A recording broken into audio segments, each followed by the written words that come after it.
જ્યારે બાળક ગર્ભાશયની અંદર સ્થિર થાય ત્યારથી જ આપણી દવાઓ શરૂ હોય છે અને દવાથી જ આપણું બાળક આમ તો મોટું થાય છે. પણ બીજો પ્રશ્ન એ પણ છે કે અત્યારે ઘણી બધી માતાઓને પોતાના ફિગરની ચિંતા વધારે હોવાના કારણે સ્તનપાન કરાવવામાં માનતી નથી અને બહારથી ઘણી બધો પ્રયત્ન પોતાના બાળકના ઉછેર માટે કરતી હોય છે. ડોક્ટરો પાસેથી જે પાવડર લઈને પીવડાવવો અથવા તો બહારથી દૂધ લઈને પાવું, એમની જિંદગી સાથે ચાળો કરતા હોઈએ છીએ. તો ખરેખર સ્તનપાન કરાવવું ખૂબ જરૂરી છે. બાળકના માટે એની માનું દૂધ જે હોય છે એ જ એનો પોષક તત્વ અને પોષક તત્વ યુક્ત આહાર ગણાય છે. તો આજે આપણે જાણીશું કે સ્તનપાન કરવું કેવી રીતના જરૂરી છે અને કેવી રીતના ધ્યાન રાખવું જોઈએ, જેના કારણે આજની જે નવયુવાનો જે છે, નવી જનરેશન છે, એના માટે થોડીક આપણે માહિતી આપી શકીએ.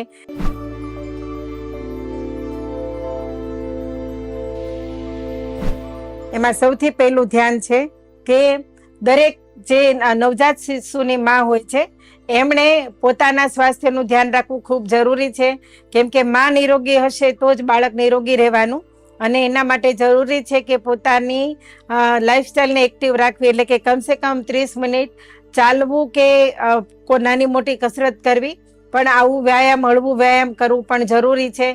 ત્યાર પછી નવજાત શિશુ હોય છે એનો કોઈ યોગ્ય સમય હોતો નથી, ગમે ત્યારે જાગતું હોય છે, ગમે ત્યારે સૂતું હોય છે. તો સાથે સાથે માની ઊંઘ પણ બગડતી હોય છે અને એને પૂરતો આરામ મળતો નથી. તો એવા સમયમાં દરેક નવજાત શિશુની જે માં હોય છે એણે પોતાની ઊંઘ અને પોતાના આરામનો ખૂબ ધ્યાન રાખવું જરૂરી છે.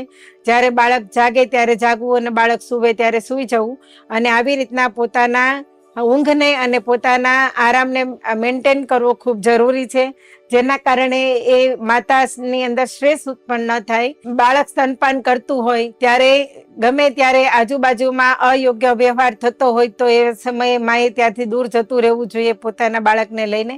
ઘણી બધી વખત બને છે કે માં સ્તનપાન કરાવતી હોય, આજુબાજુમાં લોકો ગમે તેવા શબ્દ બોલતા હોય કે ગમે તેવો વ્યવહાર કરતા હોય તો એની અસર બાળકના ઉપર પડે છે, જેના કારણે કેમ કે માના વિચારો એની સાથે ભળતા હોય છે ને જે વિચાર કરતી કરતી માં પોતાના બાળકને દૂધ પાય છે એવા જ વિચારનું બાળક બને છે.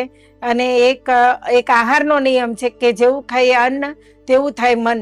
તો એના માટે જરૂરી છે કે જ્યારે બાળક સ્તનપાન કરતું હોય ત્યારે વેદ કે મંત્ર, ઉપનિષદના મંત્ર અથવા તો ભગવાનનું સ્મરણ કરતા કરતા જો સ્તનપાન કરવામાં આવે તો બાળકને પોતે જે સ્તનપાન દૂધ પાઈ રહી છે એનું સારું એવું ફાયદો પોતાના મગજ ઉપર પણ થાય અને પોતાના સ્વાસ્થ્ય ઉપર પણ થાય. તો આ દરેક વસ્તુની ધ્યાન રાખવું જરૂરી છે. ઘણી બધી વખત આપણે મોબાઈલનો ઉપયોગ વધારે પડતો કરતા હોઈએ છીએ, તો એ સમય દરમિયાન મોબાઈલ ચાલુ રાખીને સ્તનપાન ન કરાવે. કેમ કે અત્યારની જનરેશનને હેબિટ છે કે જમ્યા વગર ચાલે પણ મોબાઈલ વગર ન ચાલે. સૌથી પહેલા પોતાના બાળકનું સારું વિચારવું જોઈએ કે જેવા વિચારે હું મારા બાળકને સ્તનપાન કરાવીશ એવા વિચારનું મારું બાળક બનશે. તો એવી કોઈ પણ ટેવ ન પાડીએ કે જેના કારણે બાળકની અંદર નેગેટિવિટી કે કોઈ પણ પ્રકારની કુટેવ આવે. તો એના માટે જવાબદાર માં છે. તો મોબાઈલનો ઉપયોગ ત્યારે ન કરીએ. કોઈ પણ પ્રકારનું વ્યસન હોય તો સ્તનપાન ન કરાવવું, કેમ કે તમારું જે વ્યસન છે એક રીતે જે આલ્કોહોલ છે તે દૂધમાં ભળી અને તમારા બાળકની અંદર પણ જઈ શકે છે. તો ઘણી બધી વખત વધારે પડતી ચા પીવાની ટેવ, ઘણી બધી અત્યારની યંગ જે લેડીઝ છે એમને ધૂમ્રપાન કરવાની પણ ટેવ છે, સિગરેટ પીવાની ટેવ છે. તો આવું કોઈ પણ પ્રકારનું વ્યસન હોય તો તમારા બાળકને આના દ્વારા જે તકલીફ થાય તે ન આપો. સાથે સાથે સારા પુસ્તકોનું વાંચન પણ કરો અથવા તો જે સારા વિચારો જ્યાંથી મળતા હોય તેને ગ્રહણ કરવા જોઈએ, જેના કારણે આપણા મન અને બુદ્ધિ ઉપર સદવિચારોનું સિંચન થાય અને એવા જ વિચારોથી આપણા બાળકોનો ઉછેર પણ થાય. સમયસર જમવાની ટેવ પાડવી ખૂબ જરૂરી છે અને જ્યાં સુધી સ્તનપાન કરાવતા હોઈએ છીએ ત્યાં સુધી પોતાના ખોરાકની અંદર સારો, શુદ્ધ અને પોષક તત્વો વાળો ખોરાક ખૂબ જરૂરી છે. ખોરાકની અંદર તમે પોષક તત્વો લેશો તો તમારા બાળકોની અંદર પણ પોષક તત્વોની કમી પૂરી થશે. નહીતર અત્યારથી જ બાળકોની અંદર B12, D3, કેલ્શિયમની ડેફિશિયન્સી આવે છે, અપચો થાય છે, જેના કારણે નાનેથી જ બાળકને કોન્સ્ટિપેશન એટલે કે કબજિયાતની તકલીફ આવી જાય છે, કેમ કે એનું પાચન બરાબર રહેતું નથી. તો એના માટે જવાબદાર છે પોતાની માં. એટલા માટે માને ખૂબ જરૂરી છે કે પોતાના બાળકનું આવી રીતના બધી જ બાબતને ધ્યાનમાં લઈ અને ઉછેર કરે. ઘણી બધી વખત માં પોતાના ફિગરની બદલાઈ જવાના કારણે અથવા તો ફિગરનો ઘાટ ફરી જવાના કારણે ડરતી હોય છે અને પૂરતા પ્રમાણમાં ફીડિંગ કરાવતી નથી. તો આ એક વસ્તુ જાણવી ખૂબ જરૂરી છે કે માતાનું દૂધ બાળક માટે એક રક્ષા કવચ છે અને એના દ્વારા જ બાળકને પોષણ મળે છે. જો સારામાં સારા પોષક તત્વયુક્ત ખોરાક જેમાં ખાતી હોય અને એના બાળકને પૂરતા પ્રમાણમાં સ્તનપાન કરાવ્યું હોય, એ બાળકની રોગ પ્રતિકારક શક્તિ ખૂબ વધે છે. દૂધમાં રહેલું જે પોષક તત્વ છે તેને કોલેસ્ટ્રોલ કહેવાય છે. એની અંદર પૂરતા પ્રમાણમાં પ્રોટીન, કાર્બોહાઈડ્રેટ, માઇક્રોન્યુટ્રિશન અને ફાઇટોન્યુટ્રિશન જેવા પોષક તત્વો અંદર હોય છે, જે બાળકને શક્તિવર્ધક બનાવે છે અને પોષણયુક્ત ખોરાક એને એમાંથી મળે છે. કોઈ પણ પ્રકારનું ઇન્ફેક્શન આવી રહ્યું હોય તો એની સામે રક્ષણ આપવાનું કામ કરે છે. કેમ કે માતાનું દૂધ જે છે લો ફેટ હોય છે, એટલે કે એના દૂધની અંદર ફેટ હોતું નથી. એટલા માટે માતાનું દૂધ પીવડાવવું બાળકને ખૂબ જરૂરી છે.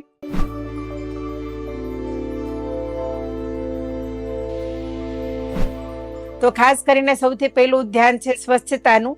આપણું બાળક હંમેશા સફેદ કપડામાં અને એકદમ સ્વચ્છ અને બધી જ રીતે ક્લીન હોવું જોઈએ. બાળકની આસપાસ અને બાળકના કપડામાં બાળકને જે વસ્તુમાં તમે સુવડાવી રહ્યા છો એ દરેક વસ્તુ સફેદ હોવું જરૂરી છે, એકદમ ચોખ્ખું હોવું જરૂરી છે, ક્લીન હોવું જરૂરી છે. અને બાળક જ્યાં સુધી એકદમ નાનું છે ત્યાં સુધી પોતાની માં સિવાય કોઈએ પણ બને ત્યાં સુધી ન અડીએ, જેવા તેવા હાથે ન અડીએ. બાહ્ય વાયરલ ઇન્ફેક્શન પોતાના રૂમની અંદર ન આવે એ વાતાવરણનું પણ ધ્યાન રાખવું ખૂબ જરૂરી છે. હંમેશા બાળકને પોતાની નજીક રાખવું જરૂરી છે. માં જ્યારે સ્તનપાન કરાવતી હોય ત્યારે ખોળામાં સુવડાવીને અથવા તો પડખામાં સુવડાવીને સ્તનપાન કરાવવું જોઈએ અને એકદમ નજીક રાખવું જોઈએ, જેના કારણે બાળકને હૂંફ મળે છે અને પોતે લાગણીનો અનુભવ કરે છે.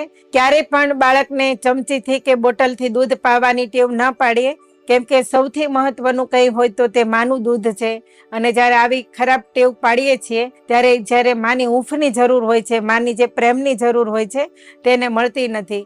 કેમ કે જ્યારે બાળક માની નજીક હોય છે અને સ્તનપાન કરાવતી હોય અને એ સમયે જ્યારે નિપ્પલ બાળકના મોઢામાં હોય છે અને એનો આસપાસનો જે એરિયા, જેને એરિઓલા કહેવામાં આવે છે, આ સંપૂર્ણ રીતે બાળકના મોઢામાં હોય છે, ત્યારે બાળક એટલું બધું નજીક હોય છે કે માની અંદર આપોઆપ સેરેટોનિન નામનો જે સ્ત્રાવ છે તે વહે છે અને માની અંદર પ્રેમ ઉત્પન્ન થાય છે, જેના કારણે બાળકને વધારે હૂંફ અને લાગણીથી સાચવે છે અને સાથે સાથે દૂધનું ઉત્પાદન પણ વધે છે, જેના કારણે બાળકને પૂરતા પ્રમાણમાં દૂધ મળી રહે છે. જ્યારે બાળક સ્તનપાન કરે છે ત્યારે સ્તન સાફ કરવું ખૂબ જરૂરી છે, નિપ્પલ સાફ કરવી જરૂરી છે.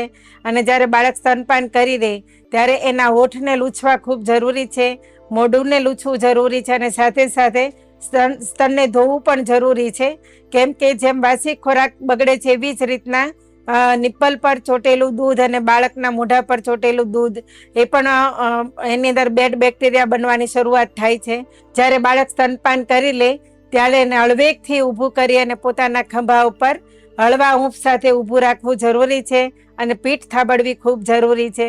કેમ કે જ્યારે બાળક સ્તનપાન કરતું હોય ત્યારે સાથે સાથે એના પેટની અંદર હવા પણ જાય છે અને જ્યારે બાળકને આપણે ઊભું કરીએ અને ખભા પર રાખી અને હળવી રીતે એને થાબડીએ છીએ ત્યારે અંદર ગયેલી હવા બહાર નીકળે છે, જેના કારણે ઓડકાર આવી જાય. અને આવું કરવાથી બાળકના પેટમાં ગેસ થતો નથી, જેના કારણે બાળક ક્યારેય પણ દૂધ ન પચવાના કારણે રડે નહીં. પણ હજુ પણ એક વસ્તુ એવી છે કે માં બાળકને લાંબો સમય સુધી સ્તનપાન નથી કરાવતી. 4-6 મહિના કે 8-9 મહિનામાં સ્તનપાન છોડાવી દે છે. પણ ખરેખર જે બાળકને 18 મહિનાથી લઈ અને 2 વર્ષ સુધી જો એને સ્તનપાન સારી રીતે કર્યું હોય તો એ બાળકની રોગ પ્રતિકારક શક્તિ ખૂબ વધે છે, જેના કારણે મોટું થયા પછી વારંવાર બીમાર પડતું નથી. અને જ્યારે દાંત આવવા મળે છે ત્યારે સમજી જવાનું કે હવે બહારનો ખોરાક એને ધીમે ધીમે કરીને હળવું ભોજન આપવાની શરૂઆત કરીએ. કેમ કે ઉજરી જ્યારે સક્ષમ બને ને ત્યારે જ ભગવાન બાળકના મોઢામાં દાંત આપવાની શરૂઆત કરે છે. એટલે કે જેમ જેમ દાંતનો વધારો થતો જાય એવી રીતના ધીમે ધીમે કરીને હળવા આહાર તરફથી સુપાચ્ય ભોજન બાળકને આપવાની શરૂઆત કરીએ. આ સાચી રીત છે. આવી રીતના વિધિસર જો બાળકનો ઉછેર કરવામાં આવે તો એક પણ દવા વગર બાળક મોટું થઈ શકે છે. આપણને હેબિટ પડી ગઈ છે કે અઠવાડિયામાં 2 વખત દોડીને દવાખાને જઈએ છીએ. બાળકને તાવ આવે, શરદી થાય, ઉધરસ આવે, નાની મોટી તકલીફો થાય. આ બધું જ થવાનું કારણ ક્યાંક ને ક્યાંક આપણું બરાબર રીતે કાળજી નહીં રાખવી, એ જ કારણ છે, બીજું કાંઈ જ નથી. જો યોગ્ય રીતે બાળકનો ઉછેર કરવાની ખબર પડે, કઈ ઉંમરના બાળકને શું ખવડાવવું, કેમ સાચવવું, કેમ મોટું કરવું, જો આ ખબર પડે તો બાળક ક્યારેય બીમાર પડતું નથી. માટે આપણા બાળકના જવાબદાર આપણે પોતે છીએ. વારંવાર દવાખાને નહીં લઈ જતા, પોતે જ એવી કાળજી કરીએ કે આપણું બાળક ક્યારેય બીમાર જ ના પડે અને ક્યારેય દવાખાને લઈ જવું ન પડે. ધન્યવાદ.